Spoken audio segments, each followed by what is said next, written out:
The night was supposed to be magical. An exclusive charity gala under the stars, the city skyline glowing in the distance, and the who's who of high society in attendance. Everyone was there. Everyone. Except the one person who mattered most to Scarlet Reed. Scarlet, 6 months pregnant and glowing in a champagne-colored silk gown, arrived at the rooftop gala alone. She tried to smile, tried to ignore the stares, the hushed whispers. But deep inside, something felt off. Her husband, tech billionaire Landon Reed, had promised he'd meet her there. He had texted her just an hour before. "Be there in 30. Can't wait to show you off, babe." But that was the last she heard from him. As she walked through the crystal-lit terrace, her hand instinctively resting on her belly, Scarlet caught a glimpse of her reflection in the window. Nervous eyes, flawless makeup hiding the exhaustion of a complicated pregnancy, and a brave smile that was beginning to crack. That's when the photographers turned. The click of cameras was rapid, aggressive, like a warning. At first, Scarlet assumed it was for her. But the crowd wasn't looking at her. They were staring at the grand glass elevator that had just opened. Out stepped Landon Reed, arm in arm with a stunning woman in a blood-red dress. Scarlet froze. The woman was tall, with dark curls that cascaded over bare shoulders, and a laugh that echoed across the rooftop like a gunshot. She was half Scarlet's age and clung to Landon like a trophy. Gasps rippled through the crowd. Scarlet stood in stunned silence as her husband kissed the woman on the cheek and led her past Scarlet without so much as a glance. He walked right by her, like she didn't exist. Her breath caught in her throat, her fingers trembling as she tightened them around her clutch. One of the guests, a woman she'd once considered a friend, leaned toward another and whispered, "Isn't that his wife, the pregnant one?" Scarlet turned away before she could hear the response. Her vision blurred. Her heels felt unsteady. Her baby kicked, as if sensing her mother's distress. She staggered back, trying to catch her breath. But the pressure in her chest was too much. The betrayal, the public humiliation. The realization that the man she loved had chosen this moment, this night, to parade his mistress like a crown. Suddenly, the world tilted. Scarlet collapsed. Screams erupted. A waiter dropped his tray of glasses. People rushed to her side, and the music screeched to a halt. Someone shouted, "Call an ambulance." Scarlet's body trembled on the cold marble floor. She clutched her stomach, her face contorted in pain. "My baby, help, my baby." As the paramedics arrived and surrounded her, Scarlet drifted in and out of consciousness. She could hear voices but couldn't focus on any of them. Her dress was soaked, her legs weak. Her baby? Was she losing her baby? Where was Landon? Was he rushing to her side? Was he pushing through the crowd, shouting her name, grabbing her hand? No, he wasn't. Because Landon was still standing near the champagne tower, watching. His mistress leaned in and whispered something in his ear. He smirked and turned away. He didn't run to Scarlet. He didn't kneel beside her. He didn't even pretend to care. Later, the security footage would show that Landon walked away just before the ambulance arrived. He left through the service elevator, left his pregnant wife in critical condition, alone. Inside the speeding ambulance, Scarlet gritted her teeth against the pain. Her breathing was shallow, rapid. "Please," she whispered. "Please, save my baby." The paramedic, a woman named Eliza, squeezed Scarlet's hand. "You're strong. Stay with me just a little longer." Scarlet blinked back tears. Her body was failing her. Her heart was broken. But something inside her refused to give up. This wasn't how her story would end. She had built Landon's empire beside him, helped write his first pitch decks, slept on an air mattress in their old apartment while he coded for days. She had believed in his dreams before the world even knew his name. And now he left her, bleeding, on a ballroom floor? No, not like this. Not ever. As the ambulance sped into the night, sirens wailing like a war cry, something shifted in Scarlet Reed. A spark, a flicker, a storm waiting to be born. The pain was still there, the fear, the disbelief, but alongside them now was fury. And that fury would change everything, because this wasn't just a wife betrayed, this was a woman reborn. And when she returned, she wouldn't be the same Scarlet who believed in fairy tales. She wouldn't smile politely while her husband paraded lies. She wouldn't be silenced by shame. She would rise. Scarlet Reed was not just another heartbroken woman in the headlines. She was the story. And the world had no idea what was coming next. Before the flashing cameras and shattered illusions, before the betrayal that shook the entire gala, Scarlet Reed was known for one thing: her grace. Not beauty, not wealth, not ambition. Grace. She had the kind of presence that didn't need sequins or red carpets. People noticed her because she listened, because she remembered birthdays, because she brought warmth into cold boardrooms and asked the assistant's name when no one else did. At 32, Scarlet was the kind of woman people underestimated until they couldn't. Born in a quiet suburb outside Seattle, Scarlet was raised by her grandmother, a retired teacher with a steel spine and a soft heart. Her mother had passed when she was 7. Her father was never in the picture. Life didn't hand her anything on a silver platter, so she built her own. She paid her way through college, waitressing at night and studying business administration by day. Not because she wanted to be rich, but because she wanted freedom. Freedom to choose who she'd become. Freedom to never depend on anyone. Scarlet never sought the spotlight. She wore department store blouses, never posted selfies, and thought luxury was Sunday mornings with a cup of coffee and no emails. She didn't dream of fame. She dreamed of peace. And then came Landon. She met him during her final semester at UCLA. He was 3 years older, already working on his second failed startup, charming the lecture hall as a guest speaker. He spoke about disruption, about breaking the system, about changing the world. He spoke like he meant it. After the talk, she asked him a question no one else dared. What if the system doesn't need breaking, just better builders? He paused, then smiled. Their story began with debates over coffee. He challenged her to dream bigger. She grounded him with facts and empathy. Where he saw markets, she saw people. They were opposites, but somehow they clicked. He asked her out 2 weeks later. Within 6 months, they moved in together. A year later, they launched his third company, together. Scarlet ran operations, hiring, and the books.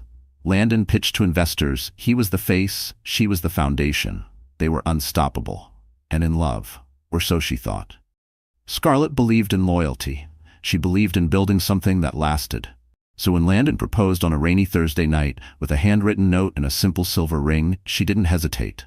They got married in a small backyard ceremony. No glitz, just people who mattered. Back then, they didn't have much. Just ambition, sleepless nights, and shared dreams. Scarlet worked 80-hour weeks while pregnant with their first company, while Landon pursued meetings, funding, and headlines. She never complained, even when the IPO came and the world started calling him a genius, even when the mansion replaced their 2-bedroom apartment, even when strangers began to assume she was just the wife.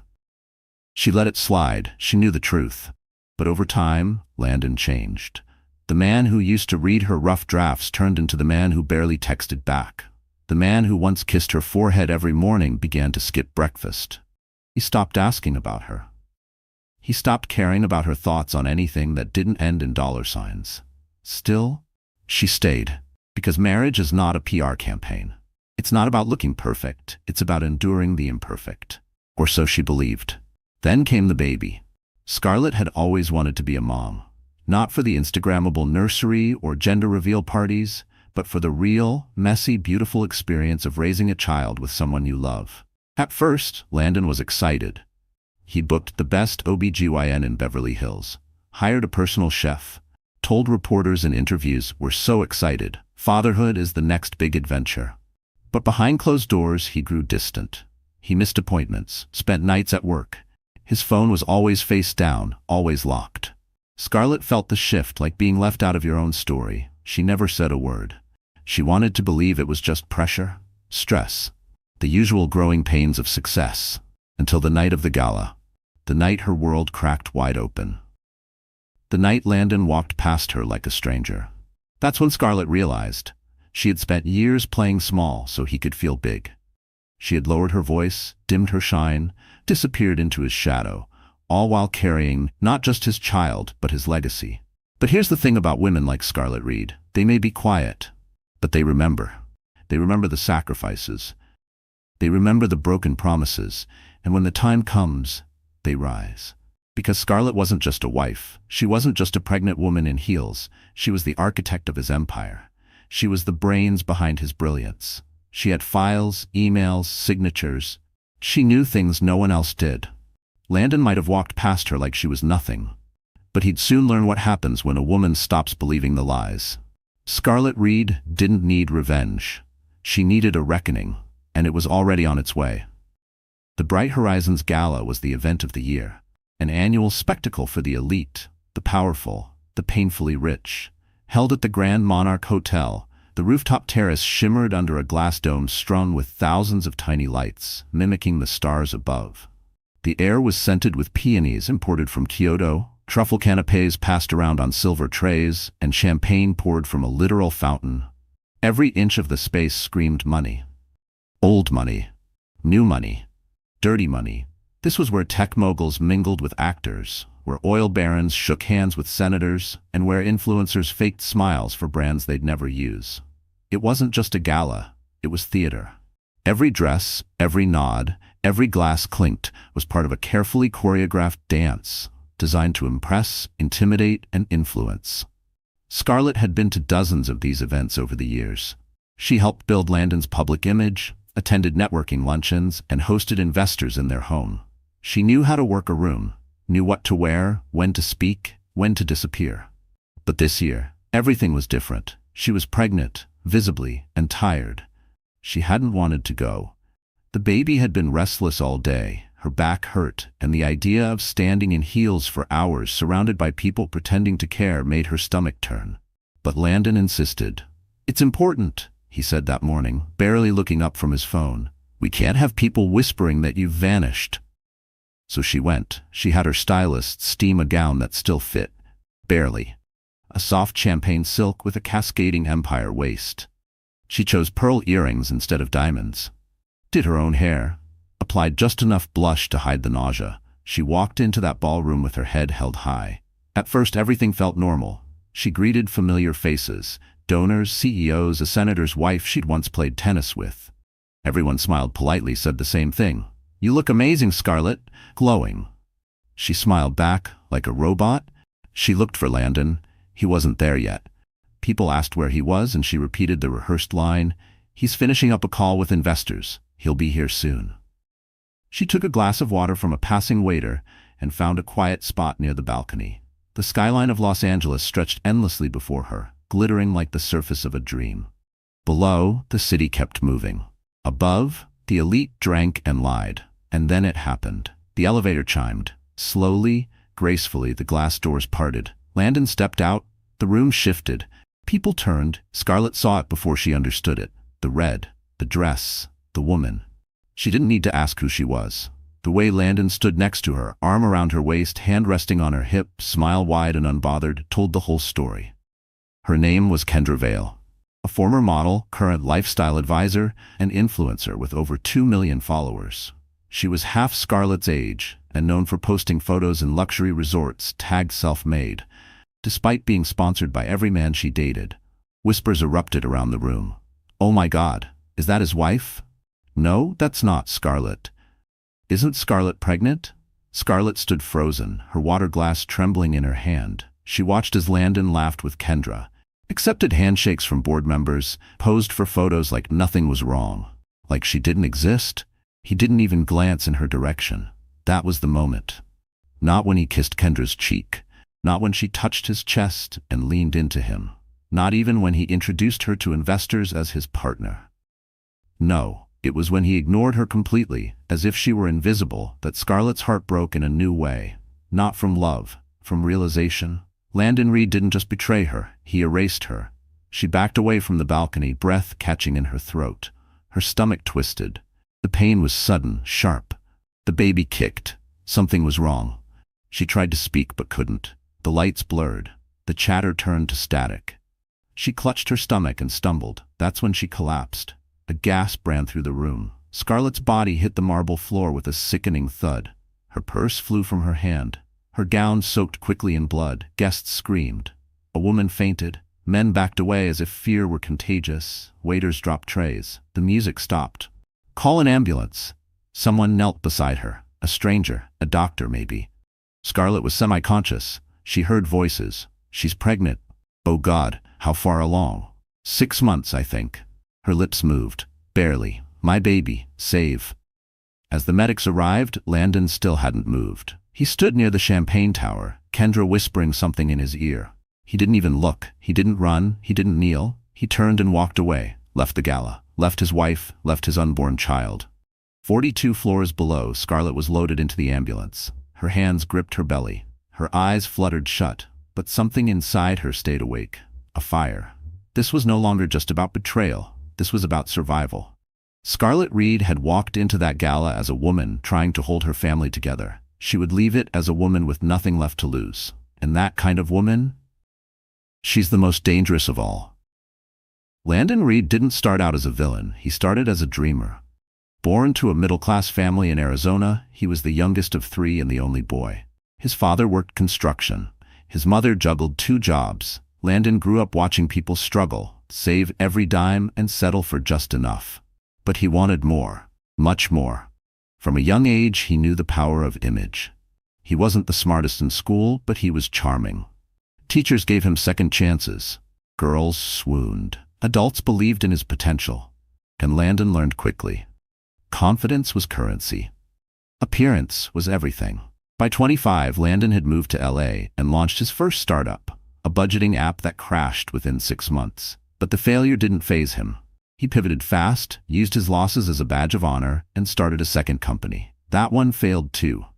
But each time, he learned how to talk better, look better, sell better. Then came Scarlett. She believed in him before anyone else did. She edited his pitches, cleaned up his messes, stayed up all night formatting proposals while he schmoozed venture capitalists at rooftop bars. She was the backbone of his early success. And for a while, he loved her. Not just for her loyalty, but because she grounded him. Scarlett reminded him of where he came from, and the man he once wanted to be. But that was before the money, before the fame, before the investors and Forbes interviews and private jets. As Landon's face started appearing in magazines and on tech panels, something shifted. The man who once counted every dollar now spent thousands on tailored suits and teeth whitening. He hired a personal brand strategist. His Instagram was curated to look effortless, but expensive. He started referring to Scarlett not as his partner, but as my wife, a title that sounded more like an accessory than a relationship. She was no longer the woman he brainstormed with on the floor of their one-bedroom apartment. She had become background noise, predictable, quiet, safe, and Landon didn't want safe anymore. He wanted power, admiration, aesthetic perfection. Then, like a storm in stilettos, Kendra Vale arrived. They met at a networking party for digital creators. Kendra was magnetic, confident, sharp, and stunning. She wasn't impressed by Landon's resume. She was impressed by his reach, his following, his relevance. That was what seduced him. Kendra spoke in headlines. She knew how to turn a champagne toast into a branding moment. She took curated selfies with his logo subtly in the background. She pushed him into rooms Scarlett never would have. Fashion weeks, celebrity fundraisers, yacht parties hosted by crypto kings. With Kendra, Landon felt like a god. And that's what scared him most. Because even though Scarlett had been there for the rise, she wasn't made for the top. At least that's what he told himself. She doesn't get it, he vented to his assistant one day. She still shops at places with coupons. The assistant didn't reply, just nodded. And so the emotional betrayal began long before the physical one. Landon started hiding messages, creating fake business trips, changing passwords. He told himself it was temporary, just fun, something that made him feel alive again. But Kendra knew how to play the long game. She made Landon believe that Scarlett was holding him back, that being a father would ruin his momentum, that he was meant for more, and she could help him get there. Slowly, subtly, Kendra erased Scarlett from his world. She threw out old photos, blocked Scarlett's name on Landon's phone during meetings, even encouraged him to attend therapy, not to fix things with Scarlett, but to justify leaving her. When Scarlett got pregnant, Landon panicked. He smiled for the cameras, told the press he was thrilled, but deep inside, he was furious. This wasn't the plan. A baby meant settling down, slowing down. It meant diapers instead of DMs, bottles instead of branding. Kendra didn't push him to stay. She offered him something else, freedom. "She'll be fine," Kendra whispered. "You can still be a great dad, later." And Landon believed her. He told himself Scarlett was strong, that she'd bounce back, that the public didn't need to know about their issues. But the truth? He didn't want to deal with it. He was too busy being the man Kendra molded, the image he spent years chasing. He had finally become the icon people wrote think pieces about, and Scarlett didn't fit in that frame anymore. That's why he didn't stop when he saw her at the gala. That's why he didn't kneel when she collapsed. That's why he didn't ride in the ambulance. Because villains rarely realize they're villains. To Landon, he was still the hero of his story, the man who built himself from nothing, the man with the brilliant mind and $1,000,000 smile. He didn't see the blood on the marble floor. He didn't hear the desperation in Scarlett's voice. He didn't care. Because narcissists don't grieve, they rebrand. While Scarlett fought for her life in a hospital bed, Landon updated his bio. While doctors fought to save the baby, he filmed a podcast about the mindset of winners. While the city whispered, Landon posted drone footage of him and Kendra drinking champagne on a helicopter pad. But what he didn't know, what he never saw coming, was that the woman he discarded wasn't just broken, she was building. And when she returned, it wouldn't be with tears, it would be with power. Because the story was never about him. It was about the woman he underestimated. It was supposed to be a moment of celebration. The Bright Horizons Gala had reached its peak. The live auction was in full swing. The jazz band played softly in the background, and the rooftops sparkled like a movie set. Scarlett had spent the last 30 minutes faking smiles and small talk, her feet aching and her stomach tightening. Where was Landon? She had texted him twice. Are you here? Did you make it upstairs? No reply. Then the elevator doors opened. She turned instinctively, expecting to see her husband, the man who promised to be by her side tonight. But what stepped out instead broke something inside her. Landon Reed, tall, sharp, confident, and on his arm, Kendra Vale. The woman was breathtaking, if not by beauty, then by audacity. Her crimson dress was cut high, dipped low, and screamed for attention. But what made Scarlett's breath stop wasn't the dress. It was the way Kendra clung to Landon like she owned him. And the way Landon let her. They walked in like a headline. Power couple arrives, and the crowd responded as expected. Gasps, double takes, whispers. Phones were discreetly lifted for photos. PR assistants tried to make sense of what was happening. Nobody had prepared for this. Because everyone knew Landon was married. Everyone knew Scarlett. And yet, no one stopped him. Scarlett stood motionless as the room seemed to spin around her. She could feel dozens of eyes bouncing between her and Kendra, comparing, judging, calculating. Her hand instinctively went to her belly, her child kicking lightly in response. A server passed with a tray of champagne. She reached out for the glass with a trembling hand, but pulled back. She didn't need alcohol. She needed answers. Her legs moved before her mind could catch up. Scarlett walked, no, floated, across the gala floor, her heels sharp against the polished marble. Guests parted for her like waves. Some tried to smile, some avoided eye contact, but they all knew what was about to happen. Kendra saw her first. She turned, red lips curling into a smirk. "Oh," she said aloud, as if spotting an old acquaintance. "Scarlett, you look glowing." Scarlett's gaze didn't leave Landon. "Tell me this isn't what it looks like," she said quietly, voice trembling but steady enough to slice through the noise. Landon didn't flinch. "I didn't think you were coming tonight," he said. Scarlett's eyes widened in disbelief. "That's your answer?" He shrugged slightly, as if trying to remain neutral. "Let's not do this here." "Do what?" she asked, raising her voice just enough. "Acknowledge your wife or your child." Gasps. Again. Someone dropped a glass. A few turned away out of politeness or shame. Others kept watching. This was better than the entertainment. "I didn't want to cause a scene," Landon muttered. "Too late," Scarlett replied. "You caused the scene the moment you brought your mistress to a gala I was co-hosting."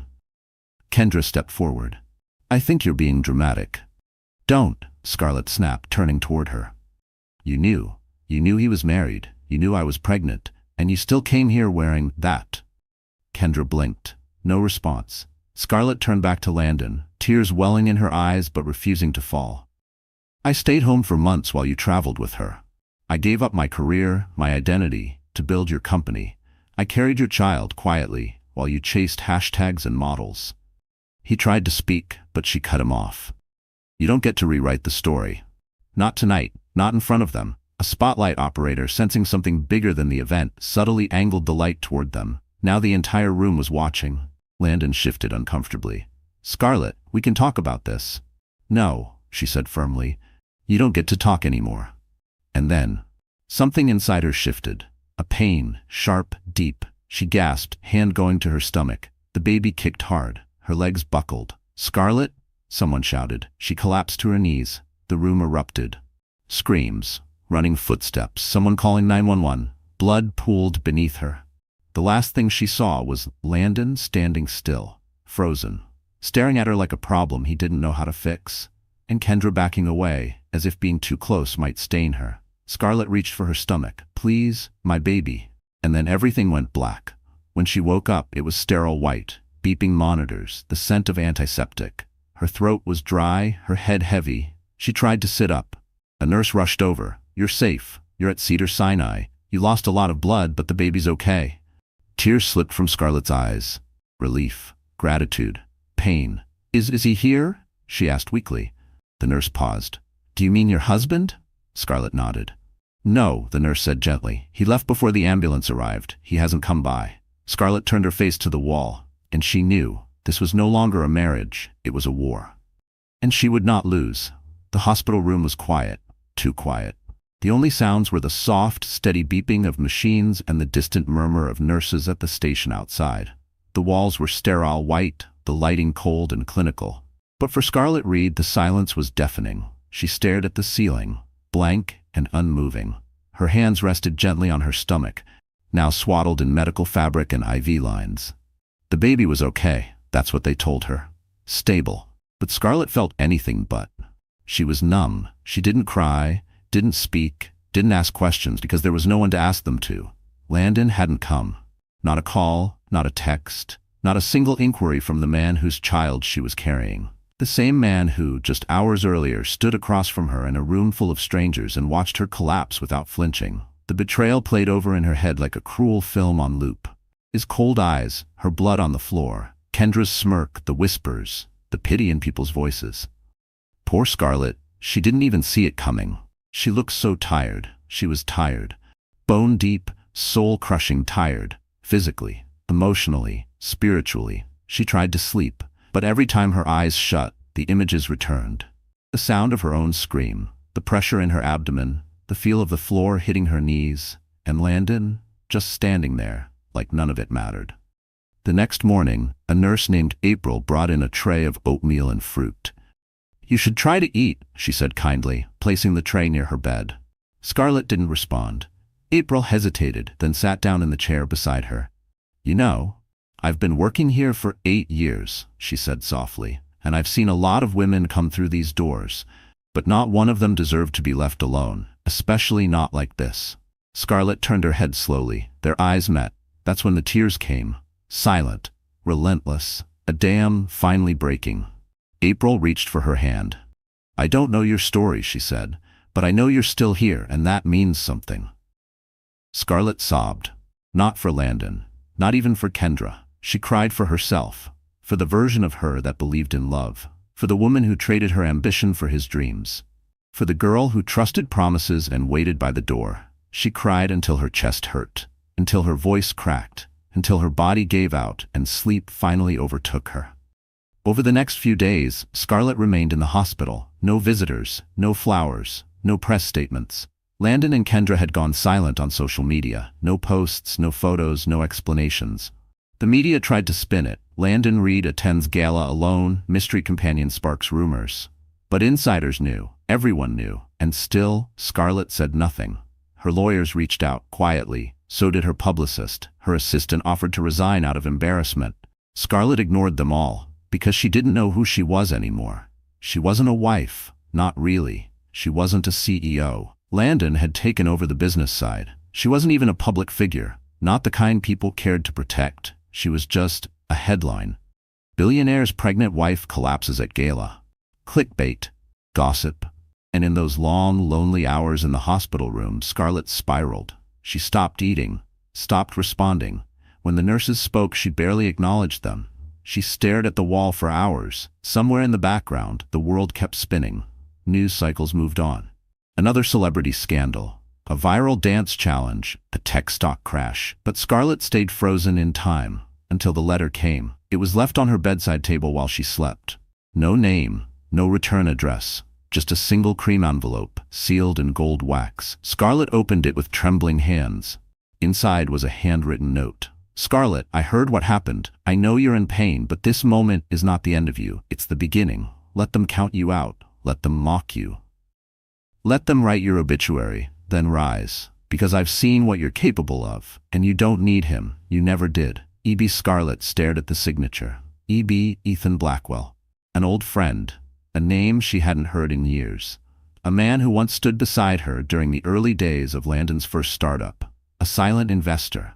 A private billionaire who vanished from the spotlight to build an empire overseas. And now, he knew. He had seen. He still believed in her. Something inside her shifted. It wasn't strength. Not yet, but it was something. A spark. Scarlett folded the note and tucked it beneath her pillow. That night, she asked the nurse for a mirror. She hadn't looked at herself in days. The woman staring back was pale, hollow-eyed, worn. But there was something else too, a quiet fire. The next morning, she asked for her laptop. Then she asked for her lawyer because Scarlett Reed may have been broken, but broken things can be rebuilt. And this time, she wouldn't be doing it for Landon. She'd be doing it for herself, and for the child growing inside her. 3 days after Scarlett Reed left the hospital, the world still didn't know what she was planning. No paparazzi spotted her, no Instagram updates, no statements to the press. Her phone was off. Her apartment, empty. Friends and former colleagues assumed she was healing or hiding. But behind closed doors, Scarlett wasn't grieving. She was gathering. Every document, every email, every file she'd been quietly archiving for years. Scarlett Reed was not just the wife of a billionaire. She was the blueprint. And now the world would know.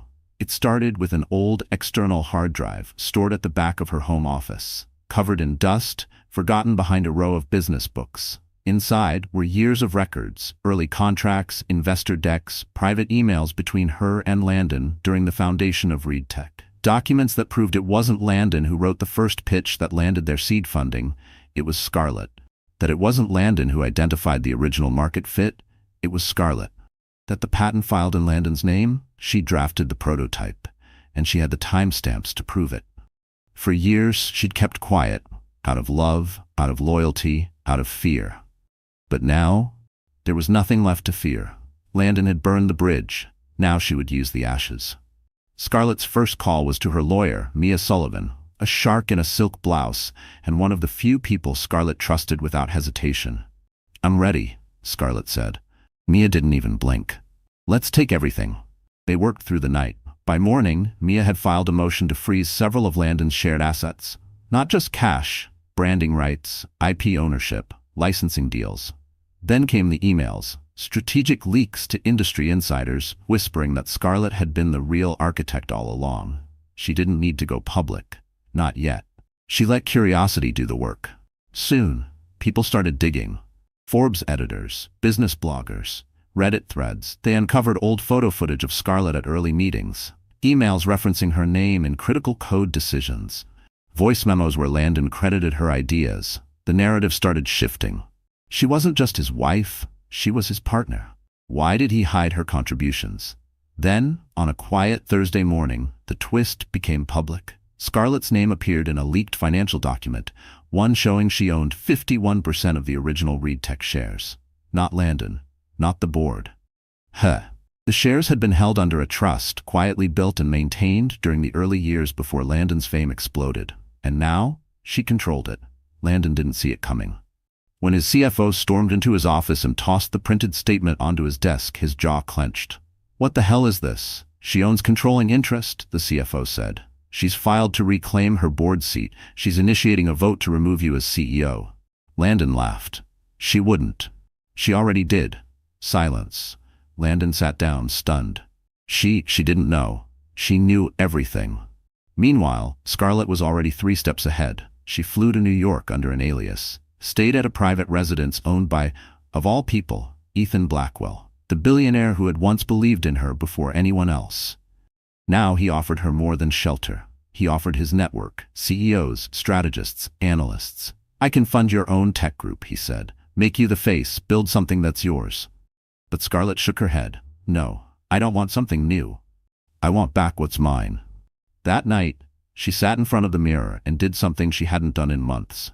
She smiled, not because she had won, but because for the first time in a long time, she felt like herself again. 2 days later, Landon held a press conference. He stood at a podium in his usual designer suit, fake humility in his eyes. Kendra stood behind him, silent but smug.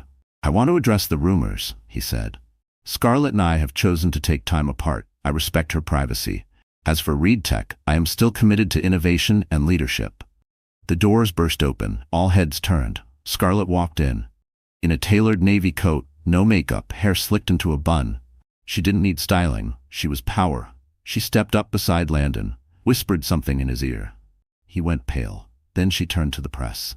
My name is Scarlett Reed, she said, co-founder of Reed Tech, former chief strategy officer, the woman who built this company while her husband chased interviews.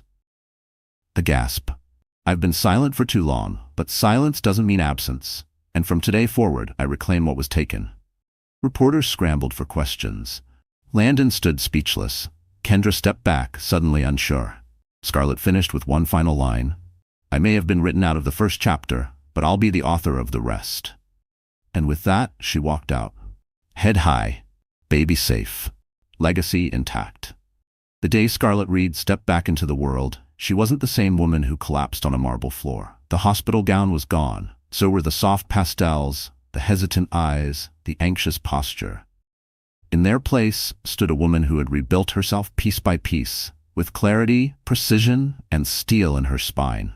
The transformation didn't happen overnight. It took weeks of silence, of reflection, of Leah. But it began with a choice. Scarlett didn't want revenge anymore. She wanted results. She started by reclaiming her identity, not the version created by Landon's PR team, but the real Scarlett, the strategist, the builder, the woman who once helped launch a company from a kitchen table with nothing but a borrowed laptop and a $10 coffee budget. She restructured her calendar. No more open slots for other people's priorities. She changed her email signature. Founder, visionary, survivor. She hired a new stylist, not for glamour, but for armor. No more floaty dresses, no more soft wife aesthetics. Now it was tailored suits, monochrome power, black heels, minimal makeup, hair tied tight, revealing every angle of her face because she had nothing to hide. She even changed her perfume. No more vanilla. Now it was leather and oud. When she walked into a room, people felt her presence before she spoke, and when she did speak, people listened. Scarlett didn't return to Reed Tech with apologies. She returned with proof. She entered the boardroom wearing navy, holding binders, flanked by her attorney and 2 private investigators. Her tone was measured, calm, unshakable. I'm not asking to be heard, she said. I'm demanding to be restored. Some board members squirmed. Others stayed silent. But none of them challenged her. She had facts, receipts, and leverage. 2 days later, Landon was removed as acting CEO in a 5-2 vote. He didn't take it well. He blamed everyone, his staff, his assistant, even Kendra. But deep down, he knew the truth. Scarlett didn't just take her power back. She made it undeniable.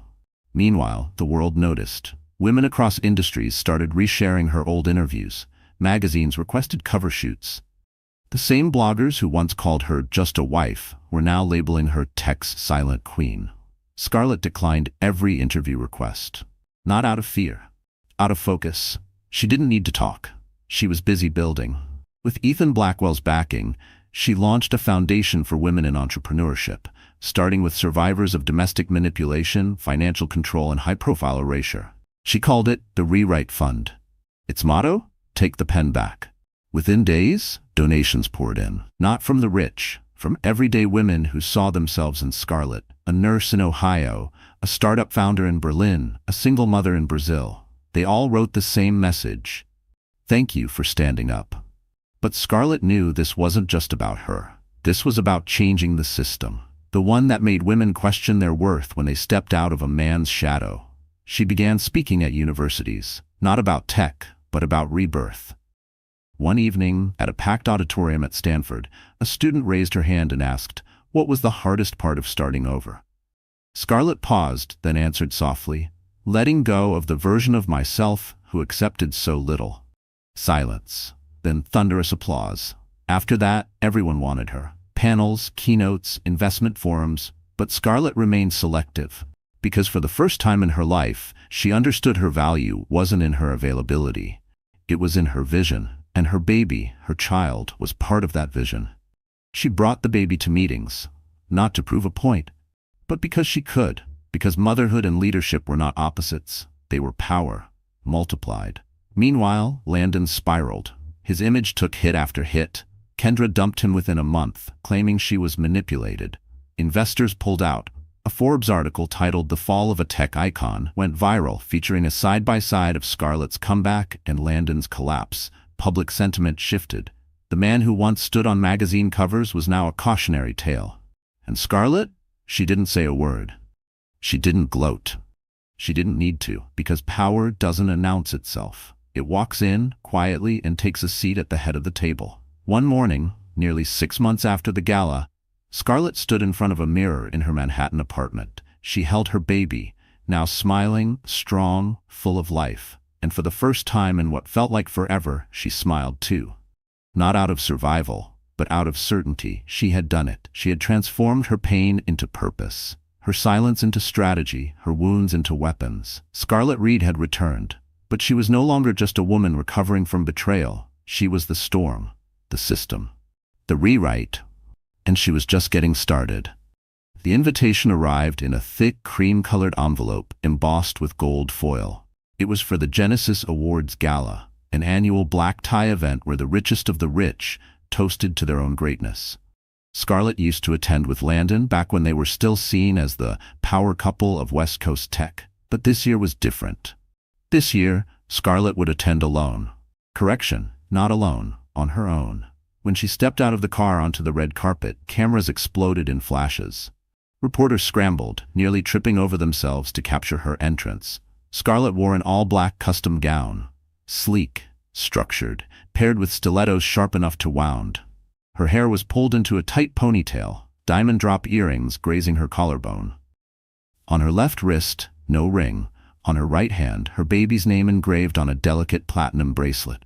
She didn't pose. She didn't smile. She walked with purpose. The whispers followed instantly. That's Scarlett Reed. She looks different. She looks like a CEO.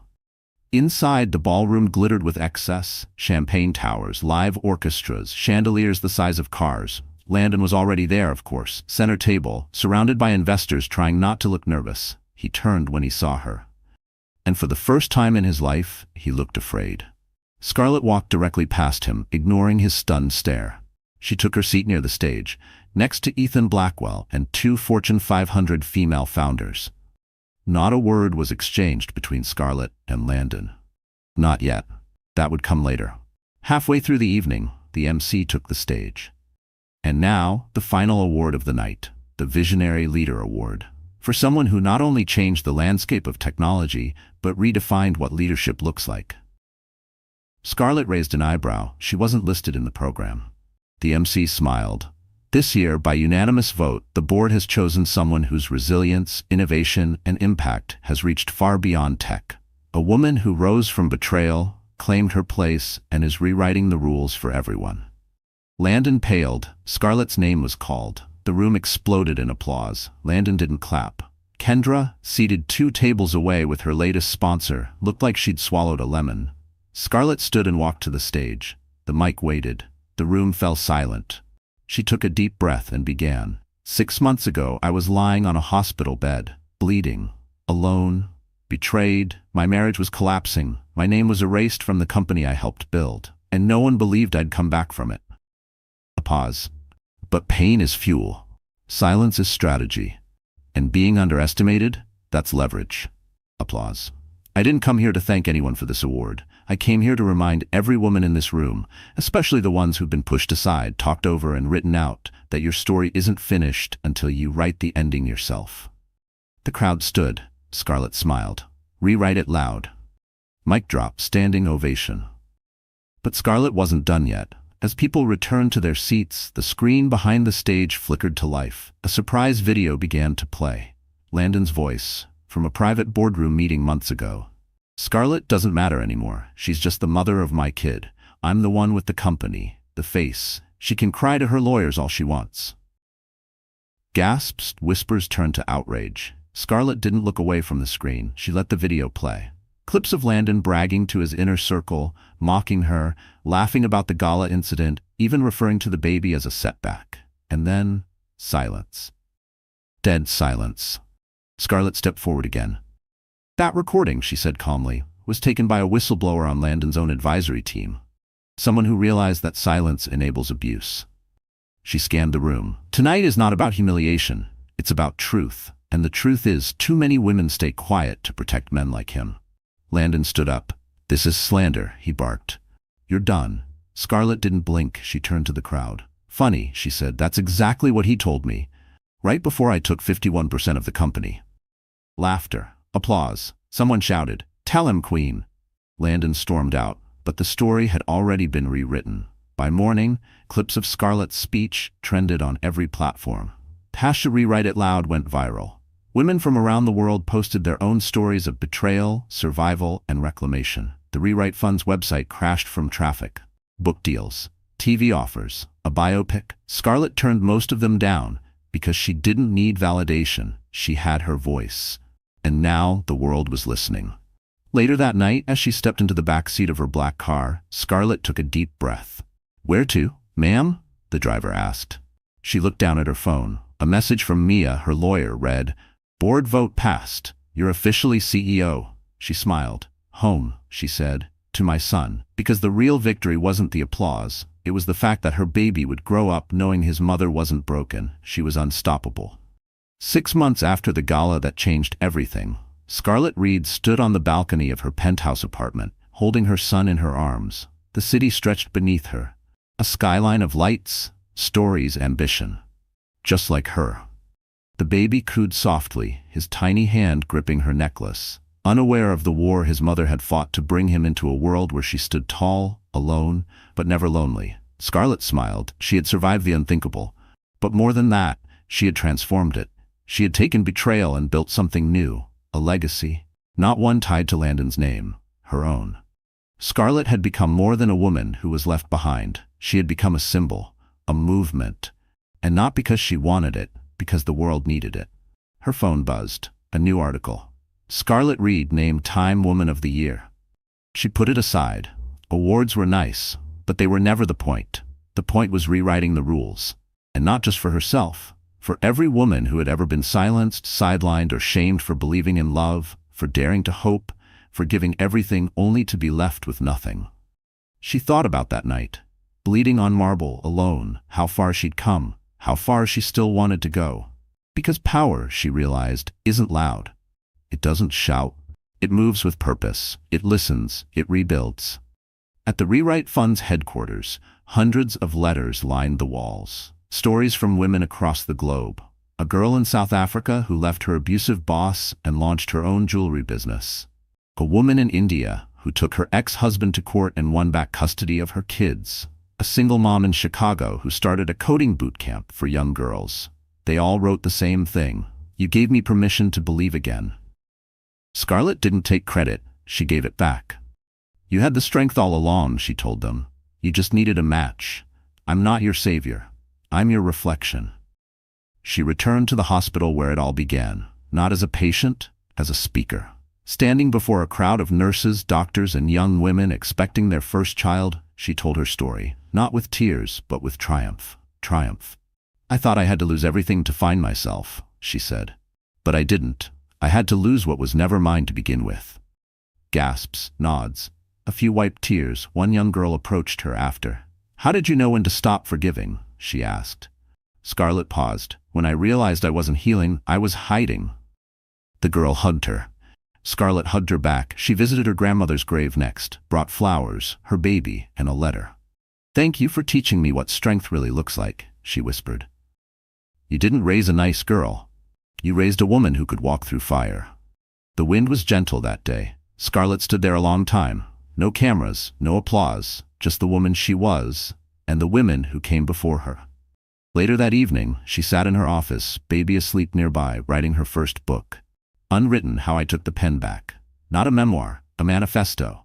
Not about Landon, about life. Each chapter opened with a question. What would you do if no one told you no? No. What would you build if you believed you were worthy? What would you leave behind if you weren't afraid to be seen walking away? She didn't sugarcoat anything. She wrote about the blood, the fear, the shame, but also the fire, the strategy, the reclaiming. Because fairy tales aren't real. But reinvention? That's a story she knew by heart. Scarlett didn't fall in love again. Not yet. She dated. She laughed. She let herself be wanted, but not owned. Because love wasn't her ending. It was her beginning. And next time, she wouldn't shrink to fit someone else's spotlight. She would shine on her own. And as the seasons changed, so did the headlines. No longer scorned wife. Now it was visionary. Mother. Architect. Reclaimer.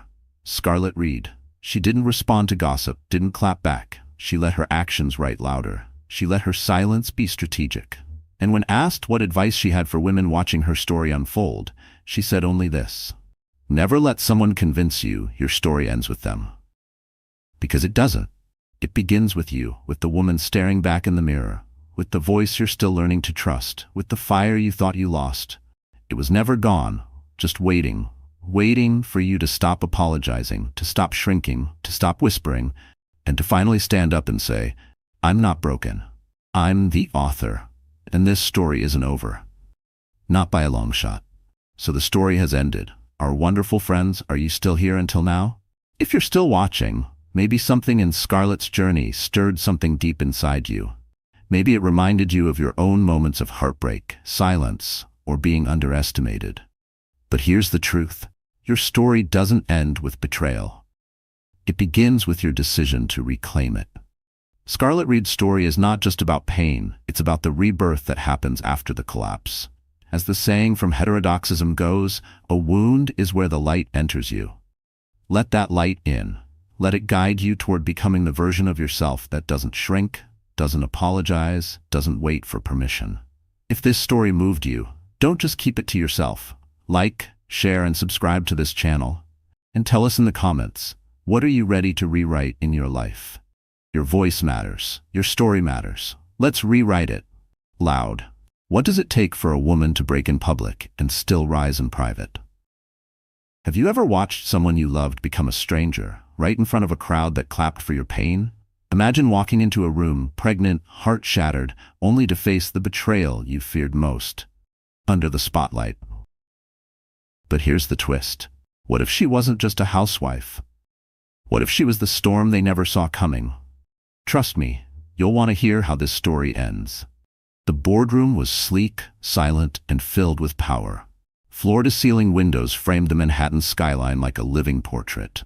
12 of the city's most influential executives sat around the massive glass table, their Armani sleeves brushing against portfolios worth millions. And at the head of it all sat Liam Carter, CEO of Carter Global, tech mogul, venture capitalist, self-made millionaire at 33. The kind of man that walked into a room and made it his. Until now, the glass doors burst open without warning. Everyone turned. And there she was, Avery Carter, his wife, 6 months pregnant, no makeup, no assistant, no PR handler, just raw emotion and an envelope clutched in her hand. The room went still, the kind of still that made your skin prickle. The kind of still that comes before a storm hits and no one knows where to run. Liam stood up slowly, confusion and panic flooding his face. Avery? Her name cracked the silence, but her stare silenced him again. She didn't speak. She didn't need to. Her eyes said everything. Her gaze landed not just on Liam, but briefly flicked to the woman seated 3 chairs down. Claire, his assistant, his mistress. Avery's stare lingered on Claire's French manicured hands resting a little too casually on the table, on the way she avoided eye contact, on the smirk that had vanished from her lips. The smugness had died the second Avery walked in. Do we need to call security? One of the older board members whispered, already sweating under his $1,000 suit. No, Liam said, his voice cracking. She's my wife. Avery's stomach moved slightly beneath her coat, a soft kick, as if her unborn child knew it was witnessing the downfall of a king. She stepped forward. Each heel click on the marble floor sounded like a gavel. Liam tried to move around the table. You shouldn't be here. We're in the middle of a quarterly. I know what you're in the middle of, Avery interrupted, her voice calm but cold. It was the first thing she'd said, and it cut deeper than any scream could have. Every executive in the room pretended to glance away, pretend not to watch, but their eyes flicked back with every breath she took. This wasn't just gossip. This was history. This was the fall of a man who thought he could have it all. Avery took a deep breath, then gently placed the envelope on the center of the table. The red wax seal shimmered under the boardroom lights. Liam's face paled. Claire shifted uncomfortably in her seat, suddenly very aware of the plunging neckline of her blouse, of the way her lipstick looked too bright under Avery's stare. Avery turned her head toward her. "I knew," she said quietly. "About you, about them, about the hotel receipts on the Amex business card, about the phone calls labeled conference prep at midnight." Claire opened her mouth, but no words came. "You think silence protects you?" Avery said. "You have no idea how loud it is to sit at home, alone, pregnant, while your husband is out building empires on lies." Liam stepped forward, hands raised slightly. "Avery, please? Can we talk somewhere private?" She looked at him, really looked. 6 years of marriage, 5 rounds of IVF, 3 miscarriages, 1 baby now finally on the way, and he threw it away for someone who couldn't even look her in the eye. "You don't get to ask me for privacy," she said. "Not after you humiliated me with someone half my age in the same office I helped you build." There it was. The board flinched as if they'd all been slapped. Liam tried again. "It wasn't supposed to be like this." Avery laughed. One bitter, breathless sound. "You're right, I wasn't supposed to walk in. I was supposed to be at home, in bed, knitting tiny hats and hoping you remembered my prenatal appointment." Claire finally spoke. Maybe this isn't the time or place." "It's exactly the time," Avery snapped. "And it's exactly the place." She turned back to Liam, her voice steady. "That envelope is our divorce agreement. Pre-signed, pre-approved, full custody. You get your reputation, what's left of it. I get the one thing that matters." Liam stared at her belly. "You're serious," he said. "I was serious the day I said I do. You stopped being serious the moment you decided Claire was worth more than your family." Nobody in the room moved. Nobody breathed. Finally, Avery stepped back, turned toward the door. But just before she left, she turned one last time. "Gentlemen," she addressed the board, "if you're wondering whether this will affect Carter Global's IPO next quarter," she paused, "I wouldn't worry. The real brains behind the company left this morning, with me." Gasps, murmurs, a dropped pen. And with that, Avery Carter walked out, back straight. Eyes forward, she never looked back, not even once. Long before she was Mrs. Avery Carter, the woman who walked into a boardroom and brought a corporation to its knees, she was just Avery Collins, the girl no one saw coming. She was born in Asheville, North Carolina, the daughter of a single mother who worked double shifts at a hospital cafeteria just to keep the lights on. Her father? Gone before her first birthday. Left behind a box of old letters, 2 unpaid parking tickets, and a string of broken promises that never meant much anyway. Avery learned early that if she wanted something, she'd have to build it herself. They lived in a 1-bedroom apartment above a laundromat. The air always smelled like bleach and fabric softener, and the noise of spinning dryers became the soundtrack of her childhood. While other kids played with iPads, Avery read library books under flickering hallway lights. While her classmates brought Lunchables and Gushers, she packed peanut butter sandwiches and apples wrapped in paper towels. She never complained. Not once. That was the thing about Avery. She wasn't born tough. Life made her that way. She was quiet but observant, always watching, always calculating. In high school, she tutored classmates for gas money. In college, she worked the night shift at a diner and still graduated top of her class from NYU with a degree in business strategy and behavioral psychology.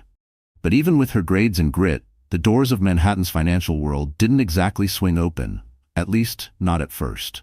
She applied for 76 jobs after graduation, got 5 callbacks, 2 interviews, 1 offer, a marketing assistant role at a boutique tech incubator in Soho. She took it without hesitation. That's where she met him, Liam Carter. He was a rising star even then, cocky, confident, magnetic. He wore crisp suits even on casual Fridays and carried the scent of ambition like it was his cologne. Everyone noticed him. Everyone wanted to be near him, except Avery. She was too busy analyzing data, running point on analytics no one else cared about. While others tried to flirt with Liam, Avery challenged his ideas in meetings. She didn't laugh at his jokes. She didn't try to impress him. And that was exactly why he noticed her. One afternoon, he asked her to stay late to help prepare a pitch deck for a new investor. She assumed it was just business. Until it wasn't. They ordered Chinese food, laughed about their mutual hatred of motivational posters. He confessed that her mind intimidated him, in a good way. "I've never met someone who makes me want to be smarter," he said. It wasn't a line, she could tell. Liam Carter was many things, but fake wasn't one of them. At least not then. That night marked the beginning. Their relationship unfolded like a slow-burning fire, unexpected, intimate, dangerous. Within a year, they were inseparable. He left the incubator and launched his first startup. She left with him, unofficially, handling operations from their cramped apartment while balancing freelance gigs to keep the lights on. They were broke, but in love, building something real. Avery didn't just support Liam, she built him. She reworked pitch decks, brokered backdoor deals, coached him before meetings. She was the reason he got that first round of funding from the Graywell Group. But nobody ever saw her in the press photos. She didn't care. At least, not back then. They got married at City Hall. No family. No friends. Just a witness and a courthouse clerk who pronounced them husband and wife. Avery wore a $50 white dress she bought off clearance. Liam wore the same navy suit he wore to investor meetings. That night, they toasted with champagne they couldn't afford and danced barefoot in their living room to Frank Sinatra on a dusty old speaker. They were happy. For a while. But success changes people. And money? Money doesn't make people greedy. It just reveals who they always were. As Liam's company grew, so did the distance between them. He started traveling more, working later, hosting dinners without her. At first, he said it was optics. "Some of these rooms aren't ready for a woman like you yet, Ave. Let me build the table first." She believed him. Because that's what Avery did. She believed in people, in love, in loyalty. She believed it right up until she found the first lipstick-stained receipt in his coat pocket. At first, she told herself it was nothing. A mistake, a misunderstanding. Then came the late-night calls, the scent of unfamiliar perfume, the sudden privacy settings on his phone, the way he stopped asking how her day was, how he skipped their third IVF appointment and blamed it on a crisis at the office.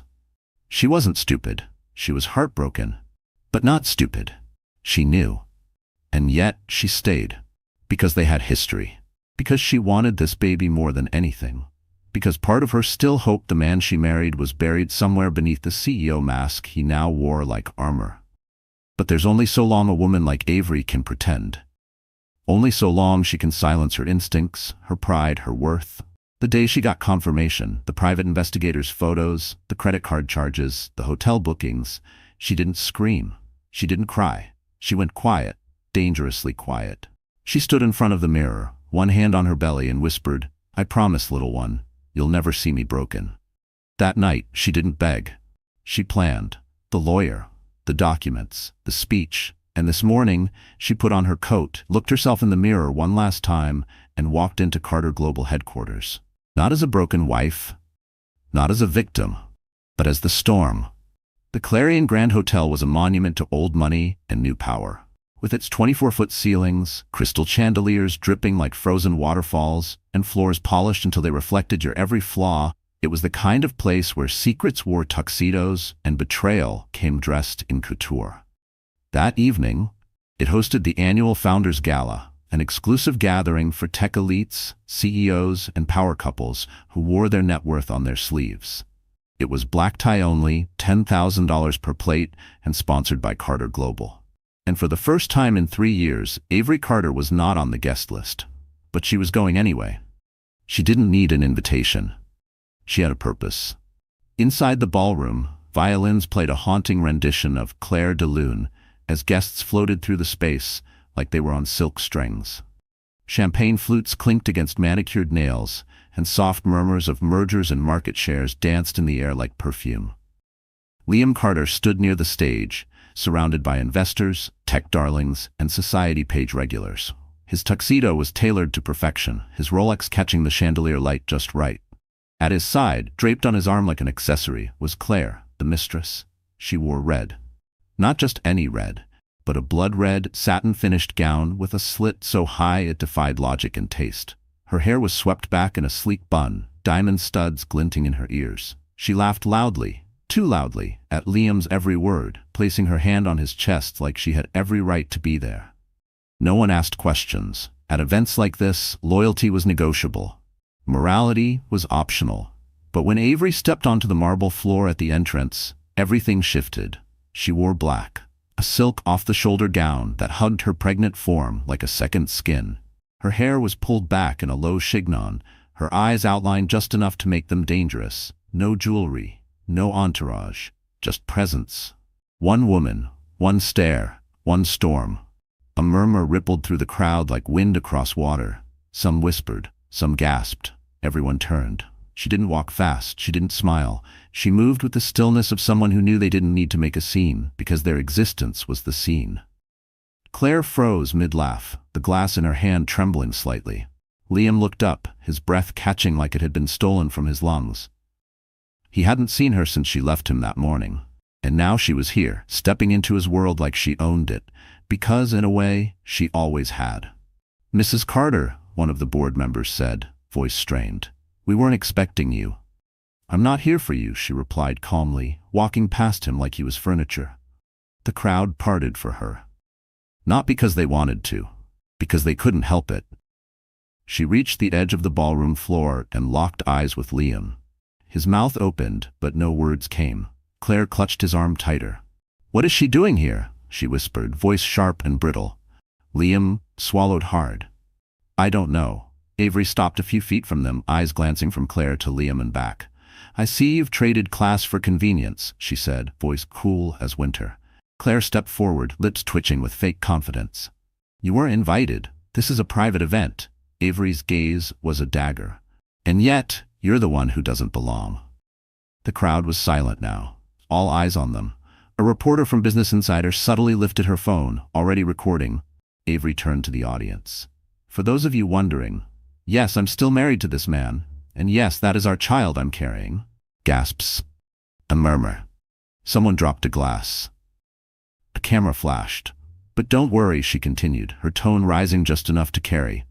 "The divorce papers were delivered this morning. I thought it was only right to let his new colleague enjoy him fully, with no legal complications."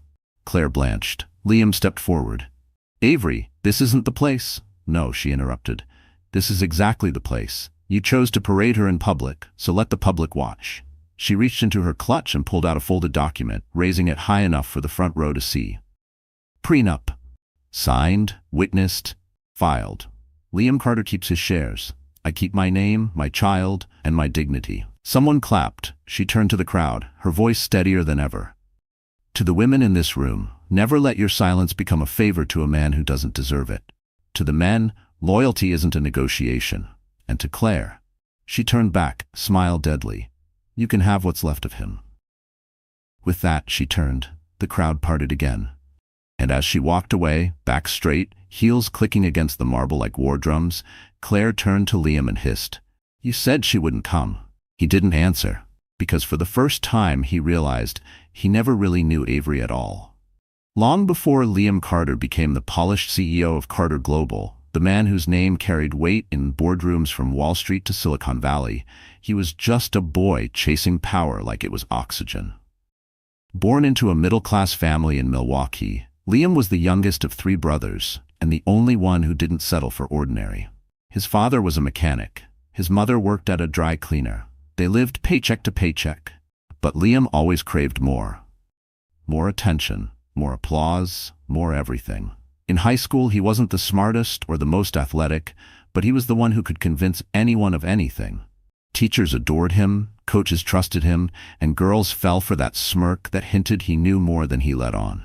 He used charm the way other kids used textbooks. By the time he got to Columbia University on a scholarship, Liam had already decided he wasn't going to live life scraping by. He wanted legacy. He wanted empire. And he didn't care what he had to do or who he had to use to get it. That's where Avery came in. When they met, she was a threat wrapped in kindness. She didn't fall for his charm. She saw past the bravado. She asked questions no one else dared to. And that fascinated him. She challenged him, grounded him, made him feel like he could be something real. So he married her. Not because he was in love, though at times he told himself he was, but because he believed she was his equal. The brains to his ambition, the balance to his chaos. And for a while, it worked. Together, they built Carter Global from nothing. She was his secret weapon, the one behind the spreadsheets, the pitches, the negotiations. She stayed out of the spotlight because that's how she liked it. Or so he thought. But as the company grew, so did Liam's ego. Success wrapped around him like armor. The media called him a genius. Investors lined up. He started believing the myth. And slowly, he began to forget the woman who helped write it. Late nights turned into business trips turned into parties turned into secrets. And then came Claire. She was everything Avery wasn't. Loud, flashy, easy. Claire didn't challenge Liam. She worshipped him. She laughed at every joke, hung on every word, and made him feel like a god. She didn't care about who he used to be. She only saw what he was now, a man with power, money, and access. Their affair didn't start with passion. It started with validation. The first kiss happened at a hotel bar in Chicago after a product launch. Avery had canceled her flight last minute.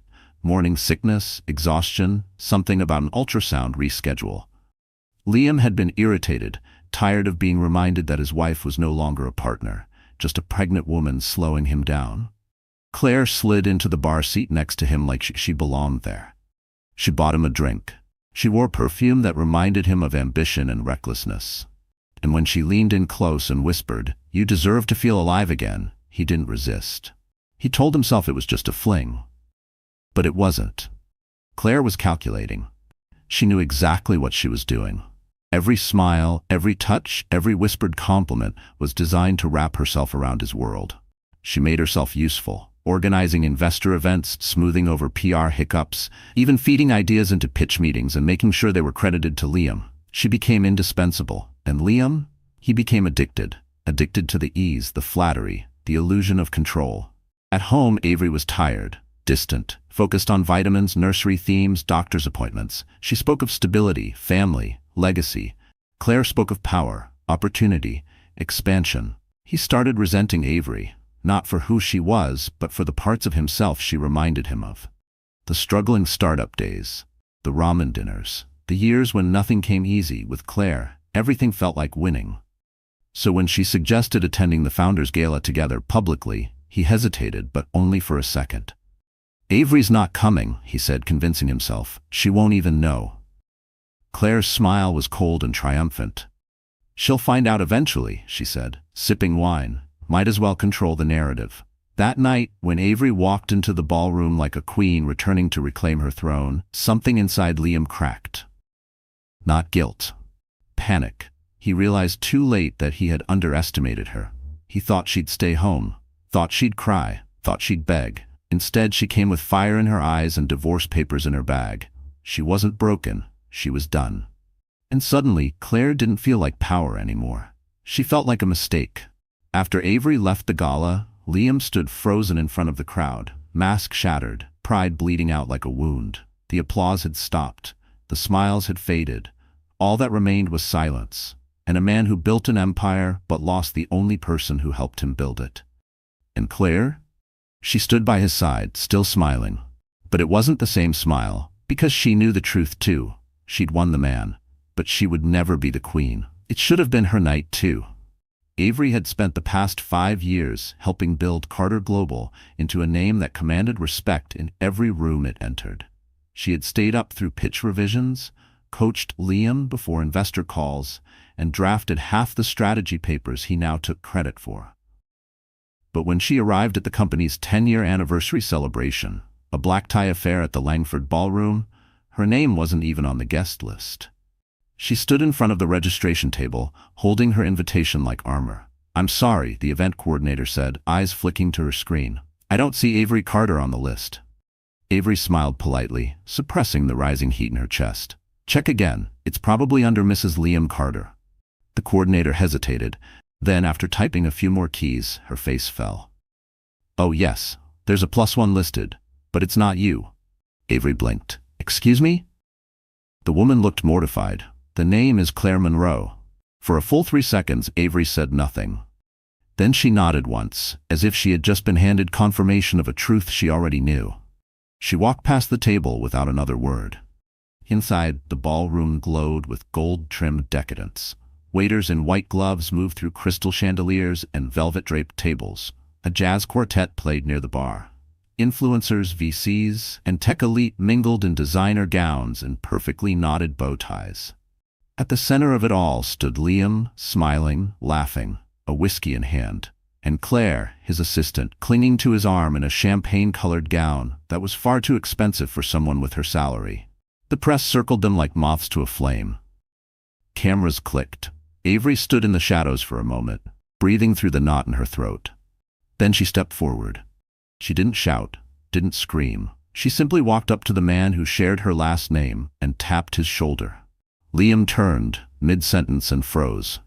"Avery," he said, voice faltering. "What are you?" Claire shifted beside him, clearly irritated by the interruption. "Can we help you with something?"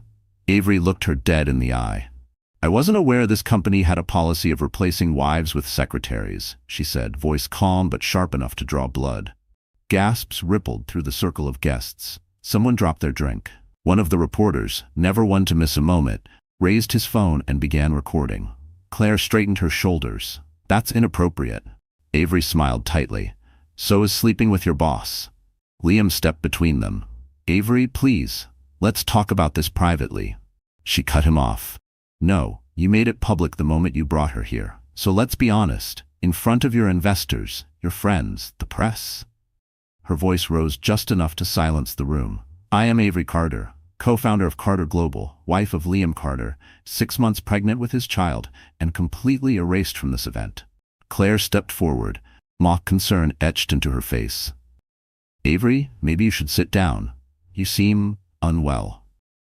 Avery turned to the crowd, her voice like steel wrapped in velvet. "Do I look unwell? Or do I look like a woman who gave up everything for a man who now pretends she doesn't exist?" Nobody dared answer. She stepped back slightly, letting her words sink into the walls. Then she did what no one expected. She reached into her clutch and pulled out a single envelope. "This," she said, lifting it up, "is a formal notice to the board. I am resigning from my advisory role effective immediately." Someone gasped. Another executive whispered to his partner. "But before I leave," she added, "I want to thank a few people." She walked past the stunned crowd, eyes locked on Liam. "To my husband, Brett," she said, voice shaking only slightly. "Thank you for reminding me what betrayal looks like. I will never forget it." She turned to Claire. "And to you, thank you for showing me that ambition without integrity is just greed and heels." Claire's mouth dropped open, but Avery didn't wait for a response. She faced the room one last time. "To every woman in this crowd, don't let anyone write you out of your own story. Don't shrink for anyone who grows by belittling you." Then she walked away. No tears, no breakdown, just strength, and a silence that said more than any speech ever could. Behind her, whispers ignited like wildfire. Liam stood frozen, humiliated in front of everyone who once idolized him. And Claire? Her moment of victory had turned to ash in her throat. The moment Avery stepped out of the ballroom and into the cold night air, the strength that had carried her for hours began to unravel. The heavy doors closed behind her with a soft thud, but it echoed in her chest like a gunshot. Her heels clicked once on the pavement before she stumbled, the weight of everything suddenly too much. Her breathing quickened. The muscles in her shoulders, tight from holding it all together, began to shake. The wind cut through her gown, cruel and sharp, and for the first time all night she felt it, truly felt it. The humiliation, the betrayal, the unbearable loneliness of standing in front of hundreds of people, and realizing not one of them had stepped forward to stop it. She made it as far as the curb before the tears came. Not gentle, cinematic tears, but real ones. Ugly, violent. Heaving sobs that left her breathless and shaking. Her hands gripped the edge of the nearest lamppost, as if it were the only thing keeping her upright. Her clutch dropped to the ground with a soft thud, spilling the contents, lip balm, tissues, a folded ultrasound photo. She didn't even notice. Her world was spinning too fast. Her heart felt like it was collapsing inward. a black hole sucking in every ounce of dignity she had left. She didn't care who saw her. She didn't care if the press followed her out. She just wanted to disappear. Avery slid down to the sidewalk, knees hitting the concrete hard. She wrapped her arms around her belly instinctively, a silent apology to the child growing inside her. "I'm sorry," she whispered. "I'm so sorry, baby. I thought I could protect you. I thought he would change." The words dissolved into sobs again. Somewhere in the distance, car horns honked.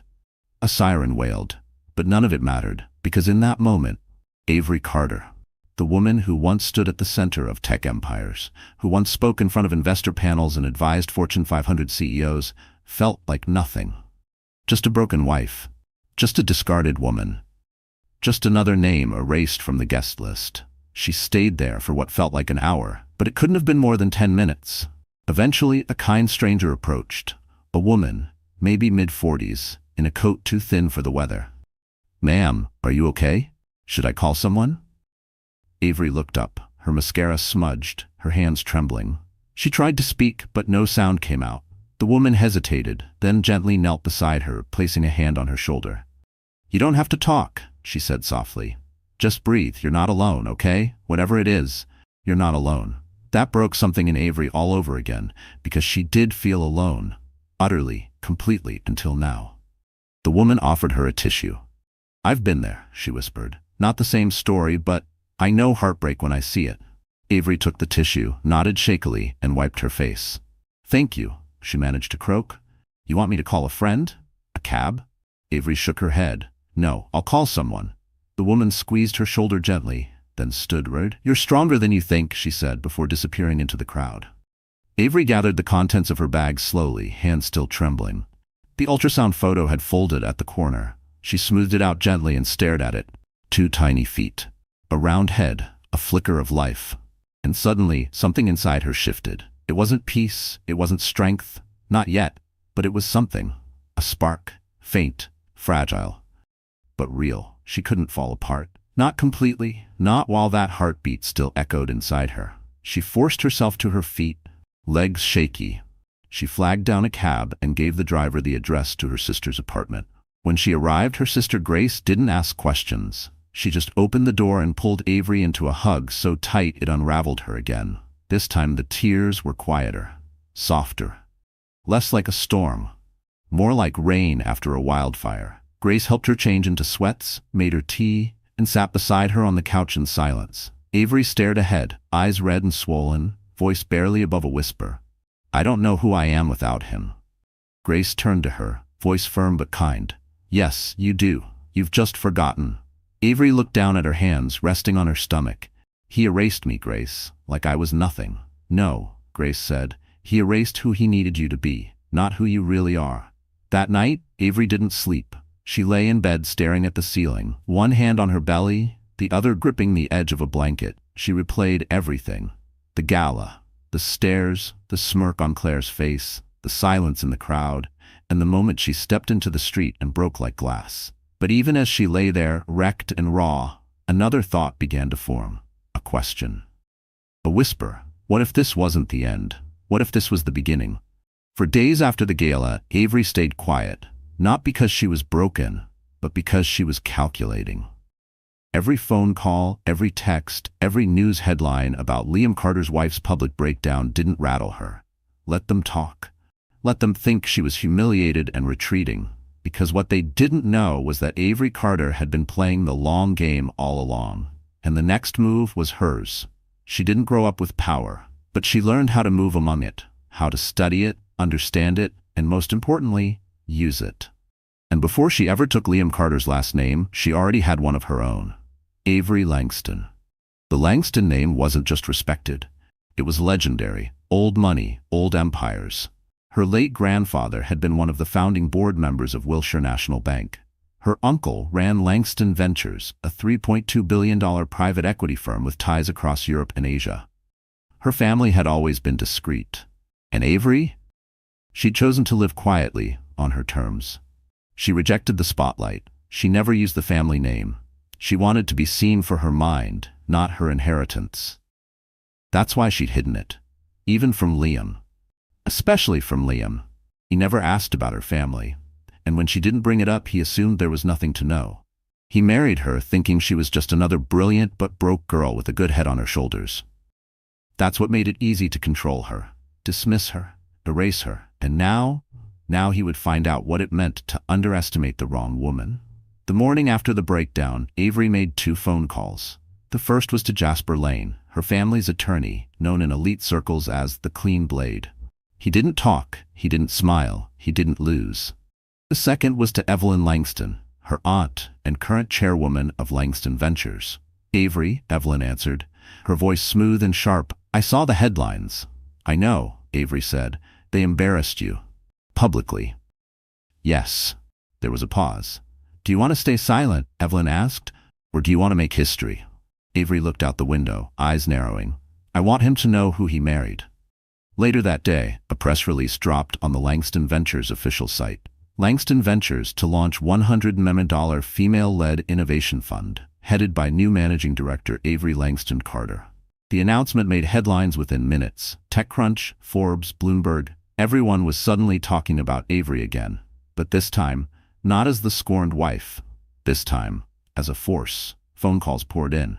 VCs who once brushed her off were now asking for meetings. Former colleagues emailed apologies masked as congratulations. Even Liam saw it, his phone buzzing with the headline just as he sat in a damage control meeting with his PR team. He stared at the screen for a full minute, heart sinking with every word. Avery Langston Carter, his wife, had been a Langston? He looked up, stunned. Did anyone here know? No one answered. Of course they didn't, because Avery had played the part so perfectly. Modest, practical, unassuming. And now she wasn't playing anymore. While Liam panicked, Avery moved. She walked into Langston HQ, wearing a tailored navy suit, no makeup except for red lipstick sharp as a blade. Her aunt introduced her to the board as the future of modern investment. They didn't question it, because in this world last names mattered, legacy mattered, and Avery had both. But she didn't lean on them. She didn't need to. She had spent years building Carter Global behind the curtain. She knew numbers, trends, metrics. She had instincts no spreadsheet could measure. She was sharp, analytical, and now unchained. On her first day, she called a meeting with her newly assigned executive team. "I don't want this to be about revenge," she said, her voice cool and calm. "I want it to be about vision. We're not building a fund to compete with Carter Global." They all sat up straighter. "We're building the empire Carter Global was too short-sighted to imagine." The room buzzed with quiet electricity. Everyone could feel it. This wasn't a comeback. This was a reset. Later that week, Avery granted one media interview with Eliza Ford, anchor at Global Business Today. "Avery, people were shocked to learn about your family background. Why keep it hidden?" She smiled. "Because I wanted to build something that was mine, not inherited, not expected." "And what about your ex-husband? What would you say to him if he's watching this?" Avery paused just for a second, then looked straight into the camera. "I'd say thank you." Eliza blinked. "Thank you?" "Yes," Avery said, smile unfaltering, "because if he hadn't tried to break me, I wouldn't have remembered what I was made of." That quote trended for 3 days, and by the time Liam saw it, it was already too late. Avery wasn't just surviving, she was ascending. It started with a haircut. Nothing drastic, just a few inches off, enough to feel new. Avery sat in the leather chair of an exclusive uptown salon, one that catered to CEOs, heiresses, and the kind of women who didn't ask for a price before booking. She didn't tell the stylist what she'd been through. She didn't need to.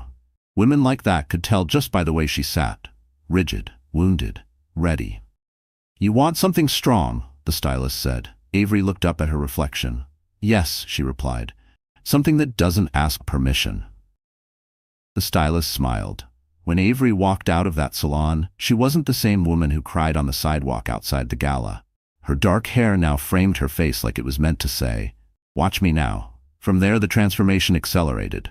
She revamped her wardrobe, replacing safe, neutral knits with sharp, tailored suits, statement dresses, silk blouses that didn't whisper but commanded. Everything she wore from then on had intention.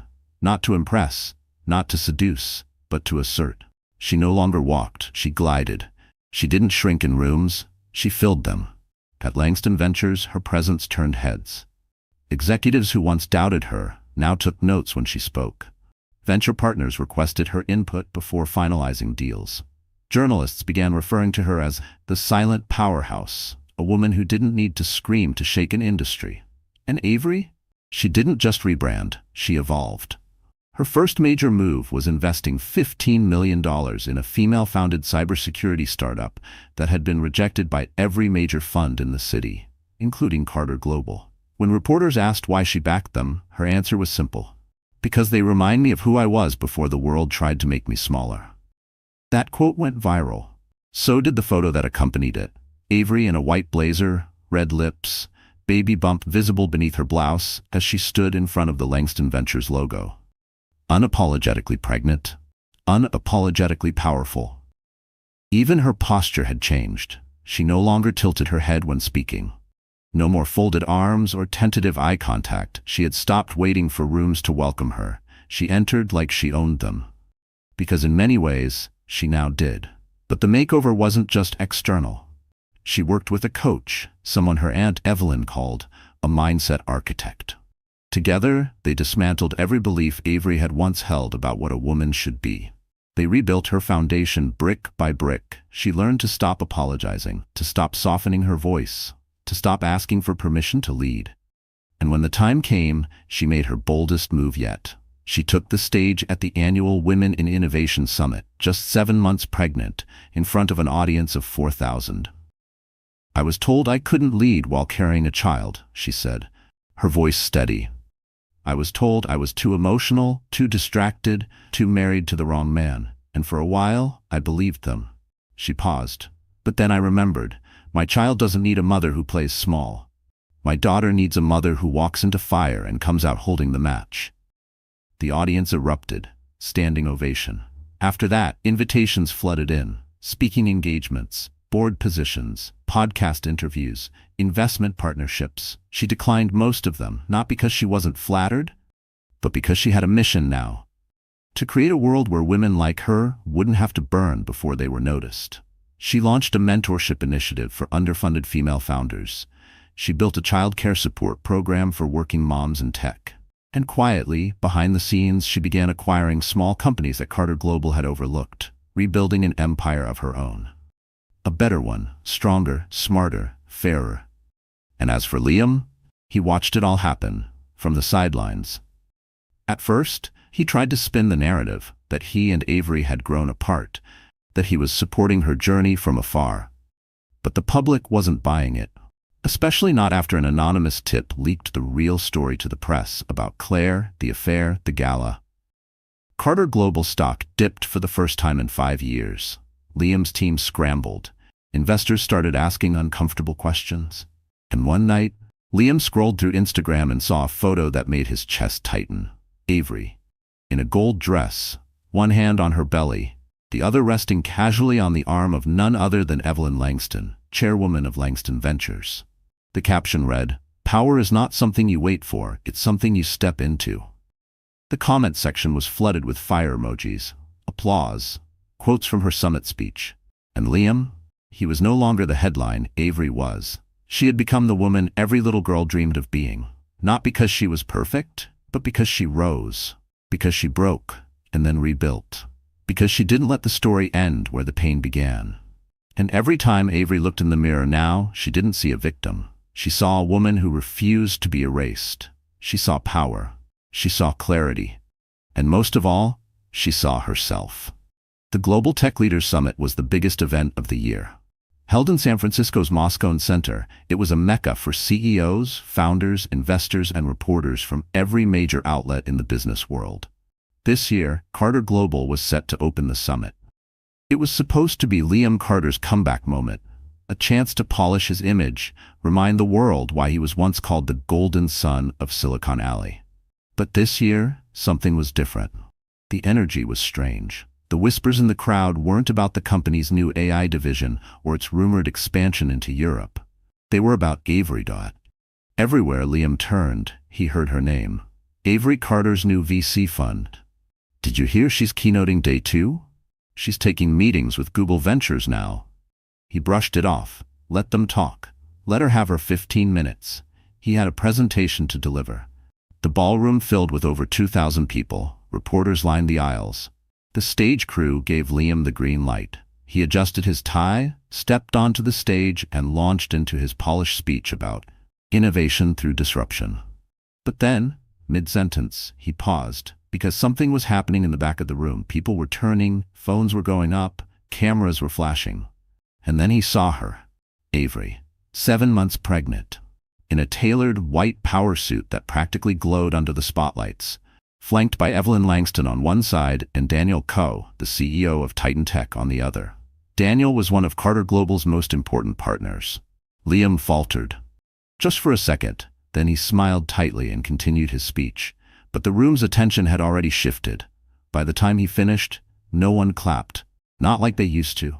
He exited the stage, face tight with forced calm. In the green room, his assistant handed him an envelope. "Sir, this just came from legal." He opened it. It was a notification. Langston Ventures had just acquired 18% of Carter Global stock. They were now the second largest shareholder grade. And Avery Carter was listed as a board nominee. His hands trembled. A few hours later, in the same ballroom, Avery took the stage. No fanfare, no lights, just her voice. 2 years ago, I was told I didn't belong in this room, that I was just someone's wife, that my ideas were too emotional and my strategies too aggressive. She paused, and for a while, I believed them. The audience was silent. But then I remembered. This industry was built by women like me. Women who were pushed into the background while others took the credit. She turned, looking directly at Liam, who stood at the side of the room, frozen. Women who were left behind, erased or betrayed, and still came back stronger. A murmur of applause started, then built, then roared. Avery held up a folder. "This is a full investigative report," she said, "on Carter Global's internal financial discrepancies. I didn't want to bring this public, but when transparency is ignored, the truth demands its moment." Gasps. Reporters lunged forward. Liam's face drained of color. "I trusted the man who ran this company," she continued. "But trust is not a business model." She handed the folder to a summit official. "I'm submitting this to the Board of Ethics and requesting an internal review." Then, with perfect calm, she looked at the crowd. "And yes," she said, "I'm also taking my seat on the Carter Global board, effective immediately." The room exploded. Liam stormed out before cameras caught him. But it was too late. The story had already broken. Avery Carter reclaims power at Carter Global, with receipts, headlined every major tech news outlet that afternoon. Within 24 hours, Carter Global's board called an emergency meeting. Within 48, Liam was suspended pending investigation. Within 72, Avery was offered the interim CEO position. She declined, but not before recommending 2 other women she trusted to lead. Because this was never about revenge. It was about reclaiming what was hers and making sure no one else would be erased the way she was. That night, Avery sat in a quiet corner of her hotel suite watching the skyline. Grace, her sister, sat beside her. "You okay?" Grace asked. Avery nodded. "I thought I'd feel angry or triumphant." "And you don't?" "I just feel—" She rested her hand on her belly. Her child kicked softly, not as a cry, as a signal. The storm had passed, and Avery, she had risen above it. 3 months after the summit, Avery Carter gave birth to a healthy baby girl. She named her Alara. Not after a relative, not after a celebrity, but after one of Jupiter's moons. "I wanted her to know," Avery told Grace, "that she was born to orbit no one." The delivery was quiet. No press, no cameras. Just Avery, Grace, and a hand-picked doula who understood birth wasn't just a medical moment, it was a rite of power. And when she held Alara for the first time, Avery didn't cry. She smiled, because this time nothing had been stolen from her. No man's name, no company title, no illusion of protection. This victory was hers, pure, earned, unshaken. In the months that followed, Avery took maternity leave, but not from her purpose. She wrote. She journaled everything. Every betrayal, every awakening, every fire she walked through to become the woman she was now. And then, after a long discussion with her Aunt Evelyn and a quiet coffee with a publisher, she made a decision. She would write a book, but not a memoir, a battle cry. Title: The Erased Wife, How I Rewrote My Story Without Permission. It hit shelves 6 months later, and within a week it became a New York Times bestseller. Because women didn't just read it, they devoured it. Corporate women, single mothers, divorcees, founders, daughters who had watched their mothers disappear in marriages. Wives who had been replaced, girlfriends who gave too much. All of them saw themselves in Avery's story, and all of them took something from her words. A reason to speak, a reason to walk away, a reason to rise. Avery began receiving thousands of letters, handwritten, typed, emailed, DM'd. One stood out, from a 19-year-old college student. They told me I was too emotional to be taken seriously, that no one would ever follow a girl like me. But I read your book, and now I know. My emotions aren't a weakness. They're my compass. Thank you for being the proof I needed. Another came from a woman in her 50s. After 22 years of being silent in a marriage that shrunk me, I left, because I watched you walk into that boardroom, and I realized I'm not too old to begin again. Avery read every letter. Sometimes she cried, sometimes she laughed. But always she answered with the same message. You are not invisible. And you never were. She began speaking at universities, women's shelters, at corporate conferences. Her voice, once buried beneath someone else's vision, now echoed in rooms she used to be excluded from. But the most powerful moment came a year later. At the Global Equity Forum in New York, she was invited to close the event, a slot typically reserved for heads of state, billionaires, or tech gods. She walked on stage in a black cape-sleeve dress. No jewelry, no teleprompter, just her voice, and the silence of 5,000 people waiting to hear it. I used to think strength meant staying quiet, she began, that if I loved hard enough, worked long enough, gave enough, I would earn my seat at the table. She paused. But here's the truth. Some tables were never built for us, and some rooms never wanted to hear us. A ripple of nods moved through the crowd. So we build new tables. We walk into the rooms anyway. We bring chairs, we bring each other, we speak. Applause, tears, phones raised, capturing history. Avery looked directly into the cameras. To every woman who was made to feel replaceable, invisible, or too much, I want you to hear me clearly. She took a breath. You are not too much. You were never too much. You were just too powerful for small places. A roar of applause, she stepped back, curtain down. But the impact? Permanent. Her speech was replayed across every social platform, quoted in classrooms, printed in magazines. And for the first time in her life, Avery wasn't known as someone's wife, someone's mistake, or someone's past. She was known as herself, a woman who had everything taken from her and built something bigger in return. And when Alara turned 1, Avery posted a photo. No filters, just a mother in jeans and a baby in her lap. The caption read, "This is the legacy. Not the companies, not the titles, but the courage to be whole. Loud, unapologetic, and finally, free." So the story has ended. Our wonderful friends, are you still here right now reading this? If you are, then maybe, just maybe, something about Avery's story is still echoing inside you. Maybe you've been silenced before, maybe you've been overlooked, erased, or told to stay small. But listen to me, healing begins the moment you stop apologizing for who you are. As heterodoxism reminds us, what breaks you also reveals you. Avery wasn't just betrayed, she was rebuilt. And maybe so can you. If this story stirred something real in your heart, don't let it fade. Like, share, and subscribe to this channel. Comment your truth below. Your story matters. Your voice deserves to be heard. Let's rise together, because you're not broken. You're becoming.